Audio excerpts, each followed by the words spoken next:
histórica, assim, é outro ponto que é importante a gente pensar, tá? Então, como surgiu a educação do campo, que foi o que a gente falou, como é que os trabalhadores pensam a educação do campo, qual é o seu histórico? Então, o marco histórico da educação do campo, provavelmente vocês que trabalham na educação do campo já viram isso em outros lugares.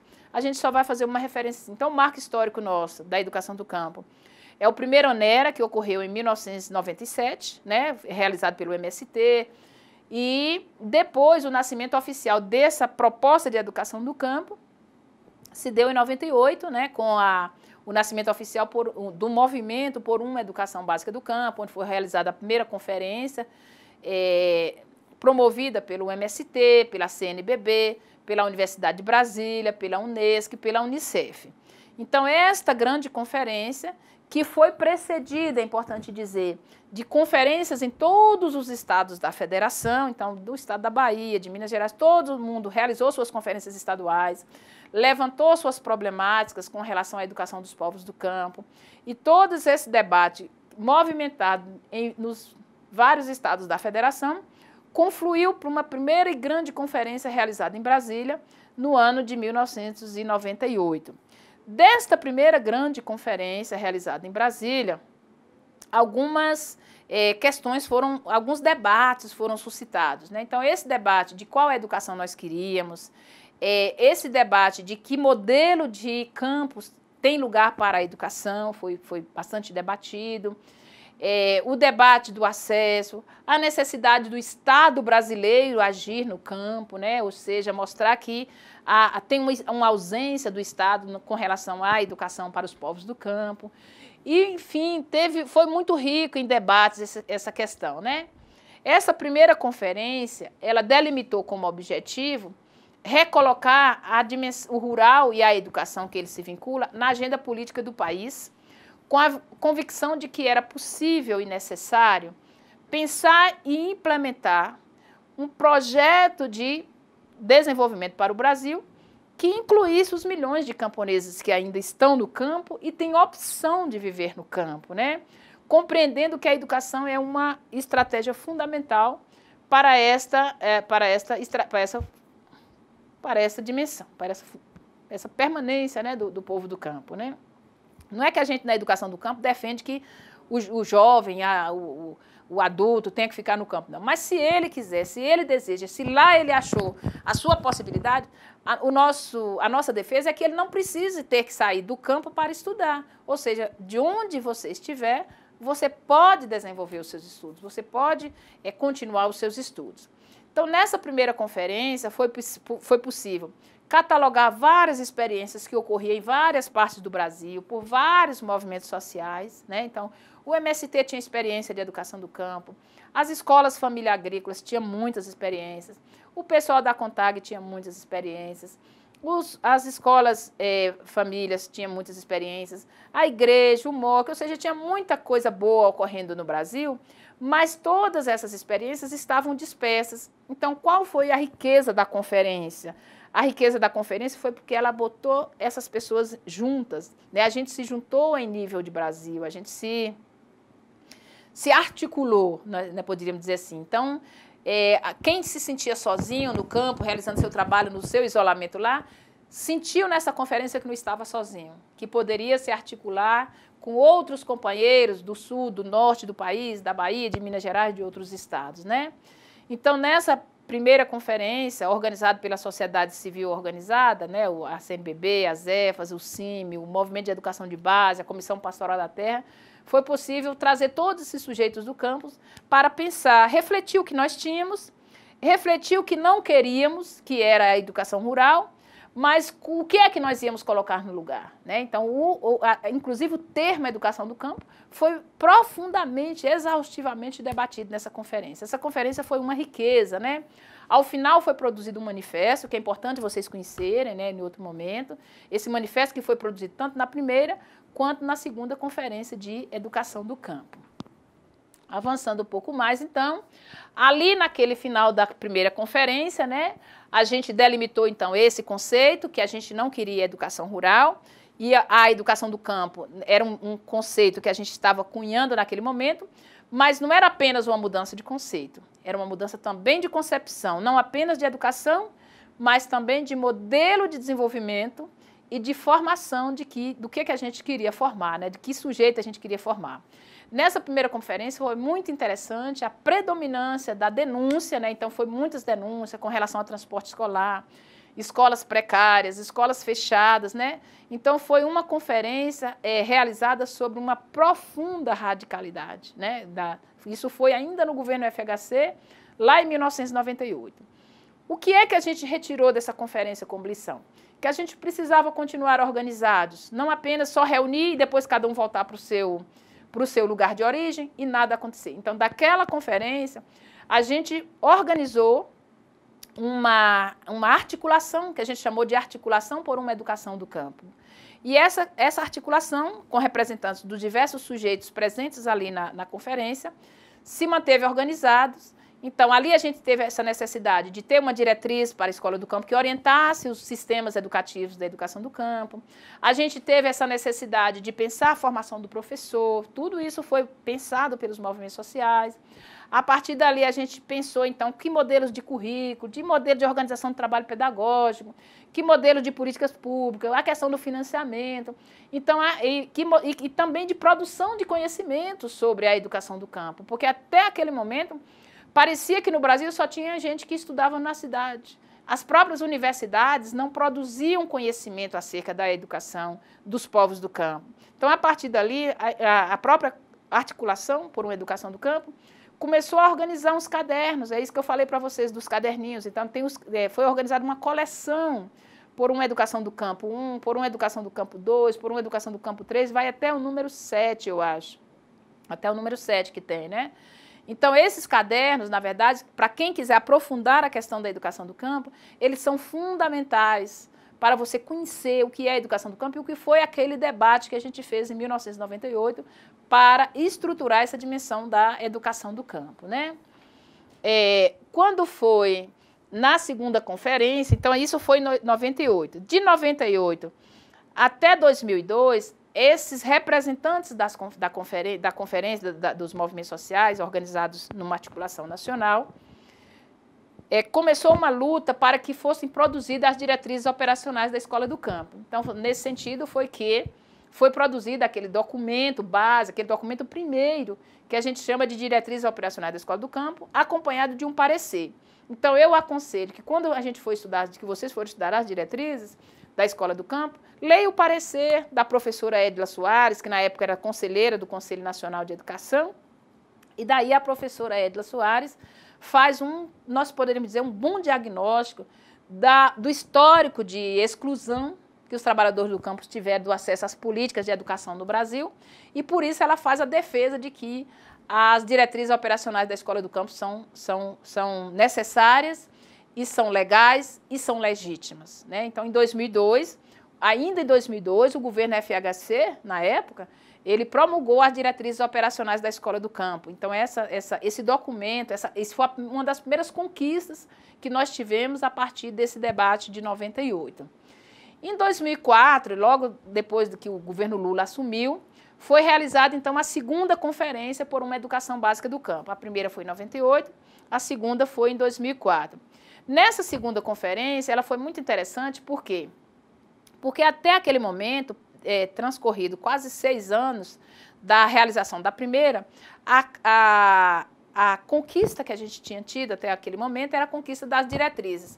Mas, efetivamente, no sistema público de educação, ainda não tinha ocorrido nada. Então, foi aí que, na segunda conferência, então, se delimitou a palavra de ordem que a educação do campo deveria ser um direito nosso, mas tinha que ser um dever do Estado. O que é que se pretendia com essa palavra de ordem? Pretendia com essa palavra de ordem cobrar do Estado que ele cumprisse o seu papel enquanto provedor dos direitos da educação do campo, né? Então, seria construção de escola no campo, promover o acesso, fazer formação de professores, ou seja, que o Estado pudesse agir.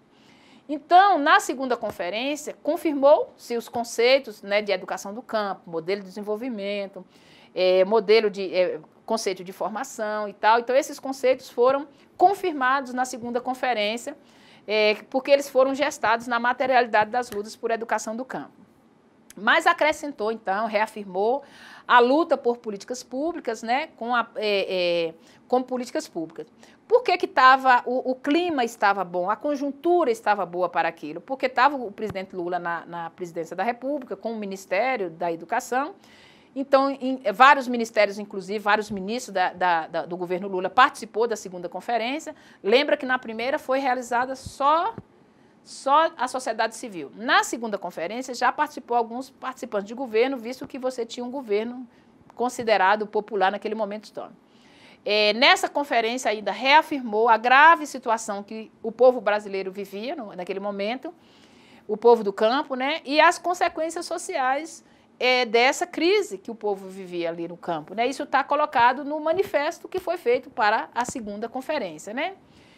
E ainda nessa segunda conferência, é importante a gente pensar, a falta de financiamento continuava, né? Os altos índices de analfabetismo continuavam, então continua a denúncia, os currículos continuavam deslocados, né, das necessidades das questões do campo. Então, transcorridos 6 anos da primeira conferência, que teve todo aquele boom de denúncia, de discussão e de tal, mesmo de conquista das diretrizes, que as diretrizes é o papel, né? Mesmo estando na legalidade, na realidade das escolas, do campo, no Brasil inteiro, continuavam ainda várias coisas ainda sem alteração substancial nessa realidade, né? Então, os participantes dessa segunda conferência reafirmaram, né, a disposição da luta social, né, por uma educação do campo, por um campo visto como espaço de produção da vida, que é sempre importante a gente lembrar disso, né? E como espaço de produção da vida, deve ser, sim, um espaço de promulgação de políticas públicas, né? Se o campo não é o lugar do negócio, se ele é o lugar que a gente vai defender que o ser humano esteja lá, então a gente precisa pensar também as políticas públicas para estar lá. Política de saúde, de educação, de melhores preços, de financiamento da produção, enfim. A educação do campo vai pensar de que é importante a educação, mas é importante ter a estrada, é importante ter o posto de saúde, é importante ter preços mínimos, é importante ter o financiamento para produzir o alimento, né? Porque se não tiver nada disso, também você não tem as condições de permanência no campo. Então, para o trabalhador do campo, é importante ter a educação, aliado com essas outras conquistas que são fundamentais para que o ser humano permaneça no campo, né? Isso está na segunda conferência. A partir dessas duas conferências, eu gostaria aqui de enumerar para vocês algumas conquistas, né? Algumas conquistas que essa luta dos trabalhadores do campo foram construindo, né? Então, uma das primeiras conquistas que a gente enumera é a existência das diretrizes. O que é as diretrizes? Nós vamos discutir ela na aula 5, nós vamos falar das diretrizes operacionais, ou seja, dos marcos legais que a educação do campo tem hoje. Na aula 5 a gente discute isso. Mas eu gostaria de enumerar, então, essas conquistas, porque para a gente pensar que a luta coletiva, ela não é em vão. A luta coletiva vai trazer as conquistas, né? Às vezes demora, às vezes é mais difíceis e tal, mas ela traz conquistas. Então, a partir dessas conferências, a partir dos seminários, a partir das lutas mesmo também, de enfrentamentos que os movimentos levantaram, algumas conquistas vieram. Primeira conquista, as diretrizes operacionais. Então, a segunda, o reconhecimento da educação como um direito social, né? E como também a educação como uma estratégia importante, política, para acumular força para a construção de um outro projeto de desenvolvimento. Ou seja, não adianta a gente querer, nós queremos outro modelo de desenvolvimento, mas você tem pessoas para fazer isso, com conhecimento de causa para fazer? Se não tem, não adianta. Então, é isso que a gente está dizendo. A educação, ela é estratégica para formar as pessoas, para que essas pessoas construa outro modelo de desenvolvimento e construa outras formas de resistência à exploração capitalista. E também é importante pensar que os movimentos sociais têm a conquista das diretrizes operacionais da Escola do Campo, seguida, vou falar dessa questão na aula 5, mas assim, nós temos as diretrizes, tivemos a resolução de 2008, que foi uma resolução complementar, e depois, em 2010, nós temos um decreto que ajuda a organizar esse marco. Vários programas, né? Nós tivemos programas Saberes da Terra, essas conquistas foram muito focadas no governo Lula, né? Do governo Fernando Henrique Cardoso, a gente só herdou as diretrizes operacionais da Escola do Campo. Mas teve vários projetos da licenciatura em Educação do Campo, o chamado Procampo, né? o programa de Saberes da Terra, que era aquele programa para a juventude. Vários estados criaram fóruns, comitês estaduais de educação do campo. A problemática da educação do campo, ela entrou para agendas de pesquisa da universidade. É importante lembrar que no estado da Bahia, eu sou até professora desse mestrado, tem um mestrado de educação do campo, na Universidade do Recôncavo da Bahia, né? Universidade Federal do Recôncavo. Mas mesmo aquelas que não têm um mestrado específico, tem linhas de pesquisa, tem estudos acerca da educação do campo. Os professores universitários abriram vários grupos de pesquisa. Isso é importante o quê? Porque a educação do campo entra na agenda das universidades, entra na agenda do debate nacional. Isso é fundamental, é importante, né? No movimento de reformulação curricular, várias universidades têm a educação do campo como uma disciplina do curso. Por exemplo, lá na nossa universidade, a Universidade do Estado da Bahia, o curso de pedagogia tem uma disciplina, é a educação do campo, né? Onde a gente discute essas questões todas, né? O Ministério da Educação criou uma secretaria, e nessa secretaria, chamada Secretaria da Diversidade, tem um responsável pela educação do campo. Está um pouco complicado agora nesse governo novo, mas tem uma secretaria que discute isso, a educação do campo. A formação do educador do campo entrou nesse debate do PROCAMP, é importante dizer, né, essa licenciatura em educação do campo. Na produção do conhecimento, é importante lembrar a publicação dos cadernos intitulados Por uma Educação Básica do Campo, que é esses caderninhos que eu já referi um pouco antes, né? Nas universidades, muitas teses, monografias, dissertações e tal são produzidas. E eu gostaria de destacar também nessa produção do conhecimento a produção do dicionário da educação do campo. Que se vocês não têm acesso, poderiam ter, né? Vocês podem colocar na internet, ele está online na internet, é só colocar dicionário da educação do campo. Vocês vão encontrar essa produção coletiva de mais de 107 autores, com 113 verbetes, né? Que tem todos os verbetes que nos ajudam também na nossa formação enquanto professores da educação do campo, né?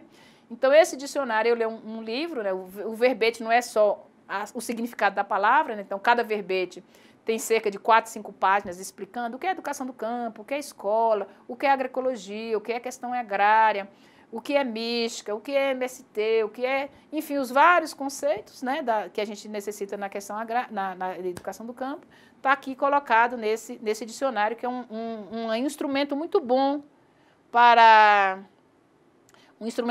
de formação da educação do campo. Na questão da legislação, que isso aqui nós vamos estudar na aula 5, então nós temos a instituição das diretrizes em 2002, a resolução de 2008, o parecer de 2006, que reconhece os dias letivos para a aplicação da pedagogia da alternância, temos o decreto presidencial de 2010 e temos a lei 12.960, 2014, que altera a LDB, né, para inibir, nós poderíamos dizer assim, o fechamento de escolas do campo. Mas essa legislação nós vamos discutir na aula 5, né? Nós estamos na aula 3, então vamos discutir na aula 5. Na próxima aula, nós vamos discutir ainda as concepções, concepções e os princípios que sustentam a educação do campo, né? Então, a próxima aula a gente vai pegar essa questão dos princípios, mostrar, então, aquilo que a gente colocou bem no início, o que sustenta, né, quais são as ideias, quais são as balizas que sustentam a educação do campo. Então, esse seria, então, para a próxima aula, ok? Então, a gente aguarda vocês até a próxima aula.